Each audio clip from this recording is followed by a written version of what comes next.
15ನೇ ಸತ್ಸಂಗ ಸಮ್ಮೇಳನ ಶ್ರೀ ಪ್ರಣವಾಶ್ರಮ ಶಿರೋಳ್. 7ನೇ ವರ್ಷದ ರಥೋತ್ಸವ ಶಿರೋಳ್. ಕಾಲಜ್ಞಾನಕ್ಕೆ ಹೆಸರುವಾಸಿ ಸುಕ್ಷೇತ್ರ ಶಿರೋಳ್. ಸಾಂಸ್ಕೃತಿಕ ಕಲೆಗಳಿಗೆ ಹೆಸರುವಾಸಿ ಸುಕ್ಷೇತ್ರ ಶಿರೋಳ್.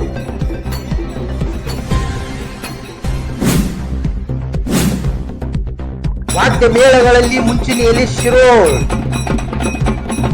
ಸಮಸ್ತ ಕರ್ನಾಟಕದ ಜನತೆಗೆ ಕನ್ಸ್ಯೂಮರ್ ಭಾರತ್ ನ್ಯೂಸ್ಗೆ ಸ್ವಾಗತ. ನಾನು MR ತಳಗೇರಿ.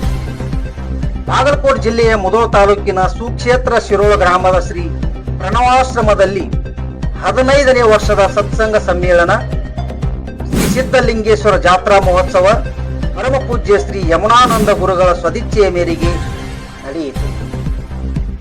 ಗುರುವಾರ ದಿನಾಂಕ 26/2/2026 ಶರಣರ ಬರುವ ಮಗ ಪ್ರಾಣ ಜೀವವಾಳವಯ್ಯ ಎಂಬ ವಚನ ಮೂಲಕ ಶ್ರೀ ಸಿದ್ಧಲಿಂಗೇಶ್ವರ, ಶ್ರೀ ವೀರಸಿದ್ದೇಶ್ವರ, ಮಾತೋಶ್ರೀ ಚಂಪಮ್ಮ ದೇವಿಯವರ ಪ್ರತಿಮೆಯ ರುದ್ರಾಭಿಷೇಕ, ಶ್ರೀ ಬಲಗಾಂಬಾದೇವಿ ಮತ್ತು ಶ್ರೀ ಅಷ್ಟ ಮಹಾಲಕ್ಷ್ಮೀ ದೇವಿ ಉಡಿ ತುಂಬುವುದರೊಂದಿಗೆ ಮುಂಜಾನೆ 8 ಗಂಟೆಗೆ ಶ್ರೀಗಳೊಂದಿಗೆ ಆರತಿ, ಕುಂಭ ಮೇಳೋತ್ಸವ ಹಾಗೂ ಸಕಲ ವಾದ್ಯ ವೈಭವಗಳೊಂದಿಗೆ ಶ್ರೀ ವೀರಸಿದ್ದೇಶ್ವರ ದೇವಸ್ಥಾನದಿಂದ ಶ್ರೀ ಪ್ರಣವಾಶ್ರಮದವರೆಗೆ ಉತ್ಸವ ನಡೆಯಿತು. ಬೆಳಿಗ್ಗೆ 10 ಗಂಟೆಗೆ ಮಹಾತ್ಮರಿಂದ ಪ್ರವಚನ, ಹೊರಭಕ್ತಿಯಿಂದ ಸ್ವಚ್ಚರಿತ ಒಂದುಂಟಿ ವಿಷಯದ ಮೇಲೆ ನಡೆಯಿತು. ಈ ಕಾರ್ಯಕ್ರಮದಲ್ಲಿ ದಿವ್ಯ ಸಾನ್ನಿಧ್ಯ ಶೋಸ್ತ್ರೀಯ ಬ್ರಹ್ಮನಿಷ್ಠ ಪರಮ ಪೂಜ್ಯ ಶ್ರೀ ಶಂಕರಾರೂಢ ಮಹಾಸ್ವಾಮಿಗಳು, ಶ್ರೀ ರಾಮಾರೂಢ ಮಠ ಶಿರೋಳ್, ಸಾನ್ನಿಧ್ಯ ಪರಮ ಪೂಜ್ಯ ಶ್ರೀ ಮಾತೋಶ್ರೀ ಅನಸೂಯ ದೇವಿಯವರು, ಸಿದ್ಧಲಿಂಗ ಶಾಂಭವಿ ಆಶ್ರಮ ತುಂಗ, ಅಧ್ಯಕ್ಷತೆ ಪರಮ ಪೂಜ್ಯ ಶ್ರೀ ನಿತ್ಯಾನಂದ ಮಹಾಸ್ವಾಮಿಗಳು, ಶ್ರೀ ಅಡವಿ ಮಠ ಆಶ್ರಮ ರೂಗಿ, ಪರಮ ಪೂಜ್ಯ ವೇದಮೂರ್ತಿ ಶ್ರೀ ಸೋಮಲಿಂಗ ಸ್ವಾಮಿಗಳು ಶಿರೋಳ್, ಉಪಸ್ಥಿತ ಪೂಜ್ಯರು ಪರಮ ಪೂಜ್ಯ ಮಾತೋಶ್ರೀ ಕ್ಷೀರಮ್ಮ ದೇವಿಯವರು, ಶ್ರೀ ಆನಂದ ಆಶ್ರಮ ಬಳ್ಳೂರು ಪ್ಲಾಟ್ ಮುಧೋಳ್, ಪರಮ ಪೂಜ್ಯ ವೇದಮೂರ್ತಿ ಶ್ರೀ ಬಸಯ್ಯ ಸ್ವಾಮಿಗಳು ಮದರಖಂಡಿ, ಪರಮ ಪೂಜ್ಯ ವೇದಮೂರ್ತಿ ಶ್ರೀ ದುಂಡಯ್ಯ ಶರಣರು ಡೊಣವಾಡ್, ಪರಮ ಪೂಜ್ಯ ಶ್ರೀ ಹನುಮಂತ ಶಾಸ್ತ್ರಿಗಳು ಶಿರೋಳ್, ಪರಮ ಪೂಜ್ಯ ಶ್ರೀ ಕಾಡಪ್ಪ ಬರಿಗೀಶ್ ಮಾಲಿಂಗೇಶ್ವರ್ ಅರ್ಚಕರು ಕುಳಲಿ, ಶ್ರೀ ಶರಣ ಬಸವಶಾಸ್ತ್ರಿಗಳು ಮುಗೋಳ್ಕೋಡ್ ಹಾಗೂ ಶ್ರೀ ಯಂಕನ ಮಹಾರಾಜರು ಶಿರೋಳ್ ಉಪಸ್ಥಿತರಿದ್ದರು. ಪರಮ ಪೂಜ್ಯ ಶ್ರೀ ಯಮುನಾನಂದ ಮಹಾಸ್ವಾಮಿಗಳಿಗೆ ತುಲಾಭಾರ, ಶ್ರೀಮತಿ ಮಲ್ಲವ್ವ ರಾಮಪ್ಪ ಬರ್ಗಿ ಸಾಕಿಲ್ ಕುಳಲಿ, ಶ್ರೀ ಸಿದ್ದಪ್ಪ ಕುಳಲಿ ಸಾಕಿಲ್ ಶಿರೋಳ್ ಇವರಿಂದ ನಡೆಯಿತು. ಆಶೀರ್ವಾದ ಕಾಯಿ ತಾಯಂದಿರಿಗೆ ಭಕ್ತಿಯ ಬೇಡಿಕೆಯಾಗಿ ಶ್ರೀಗಳಿಂದ 1,000 ಆಶೀರ್ವಾದ ಕಾಯಿಗಳು ಶ್ರೀಗಳ ಅಮೃತ ಹಸ್ತಗಳಿಂದ ನೀಡಲಾಯಿತು. ಮಹಾ ಅನ್ನ ಪ್ರಸಾದ ಮಧ್ಯಾಹ್ನ 12:30ಕ್ಕೆ ಪ್ರಾರಂಭವಾಯಿತು. ಶ್ರೀ ಯಮುನಾನಂದ ಗುರುಸ್ಥಿತಿ ಶ್ರೀ ಪರಶುರಾಮ ಬಲಿಯವರಿಂದ ನಡೆಯಿತು. ವರ್ಷದ ಭವಿಷ್ಯ ಕಾಲಜ್ಞಾನ ಸಪ್ತ ತ್ರಿಶೂಲ ಪೀಠವನ್ನು ಪರಮ ಪೂಜ್ಯ ಶ್ರೀ ಯಮುನಾನಂದ ಗುರುಗಳು ಅಲಂಕರಿಸುವುದರೊಂದಿಗೆ ಕಾಲಜ್ಞಾನವನ್ನು ನುಡಿದರು. ತದನಂತರ ರಥೋತ್ಸವ ಕಾರ್ಯಕ್ರಮ ಭಕ್ತಿ ಭಾವೈಕ್ಯದಿಂದ ವಿಜೃಂಭಣೆಯಿಂದ ನಡೆಯಿತು. ಈ ಸಂದರ್ಭದಲ್ಲಿ ಭಕ್ತರು ಶ್ರೀಗಳ ಕುರಿತು ಪ್ರಣವಾಶ್ರಮದ ಕುರಿತು ಏನು ಹೇಳುವುದರನ್ನ ನೋಡೋಣ. ನಾವು ನಡ್ಕೋತೇವೆ ಮುಂದ. ಇಲ್ಲಿ ಪ್ರತಿ ರವಿವಾರಕ್ಕೊಮ್ಮೆ ಸಾವಿರಾರು ಭಕ್ತಾದಿಗಳು ಬರ್ತಾರ. 10ರಿಂದ ರಾತ್ರಿ 10ರವರೆಗೆ ಅನ್ನ ಪ್ರಸಾದ ಇರ್ತದೆ.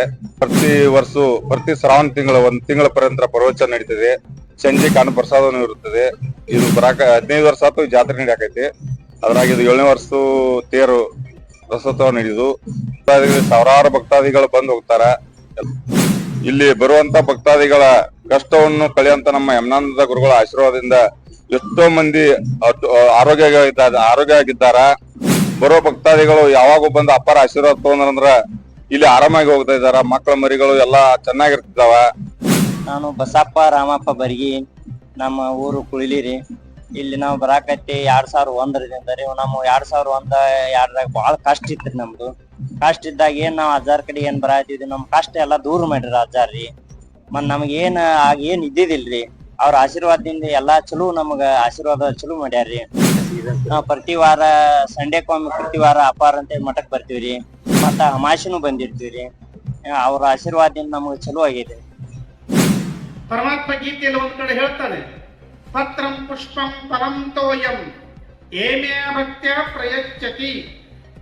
ಒಂದು ಪತ್ರಿ ಏರ್ದು ಭಕ್ತಿಯಿಂದ ಒಂದಿಷ್ಟು ನೀರು ಹಾಕು, ನಾ ಸ್ವೀಕರಿಸ್ತೀನಿ ಅಂತ ಹೇಳಿದಾನೆ. ಕಷ್ಟ ಕಳೆಯಿತು, ನಷ್ಟ ತಪ್ಪಿತು, ದೇಶದ ದನಿಯಲ್ಲಿರುವಂಥ ಕಂಟಕ ದೂರಾಯಿತು, ಇಷ್ಟ ಕರುಣೆ ಬೆಳೆಯಿತು, ಕಾಳಗ ನಿಂತು ಕಲ್ಲರಳಿ ಹೂವಾಯಿತು, ಶ್ರೇಷ್ಠ ಹಿಮ ಕರಗಿ ಮಳೆಯಾಗುವುದು ಅಷ್ಟ ಕಷ್ಟ, ಬೆಳೆ ಉತ್ತಮವೆಂತು, ಕಷ್ಟ ಕಳೆಯುವ ಅನಿಷ್ಟ ತಪ್ಪಿಸುವ ಭೂಮಾತೆಗೆ ಖುಷಿಯಾಯಿತು, ಇಷ್ಟ ದೇವರ ಪ್ರಾರ್ಥಿಸಿ ಬೇಡಿ, ನರ ಪಶು ಪಕ್ಷಾದಿಗಳಿಗೆ ರೋಗ ದೂರಾದೀತು, ಇಷ್ಟಾದ ಕನಸು ನನಸಾಗಿ ರೈತನ ಬಾಳು ಶಿವ ವೀರಸಿದ್ದೇಶ್ವರ ಇಷ್ಟದಂತೆ ಬೆಳಗೀತು. ಈ ಪ್ರಕಾರ ವರ್ಷದ ಭವಿಷ್ಯವನ್ನ ವೀರಸಿದ್ದೇಶ್ವರರು ಹೇಳಿದ್ದಾರೆ.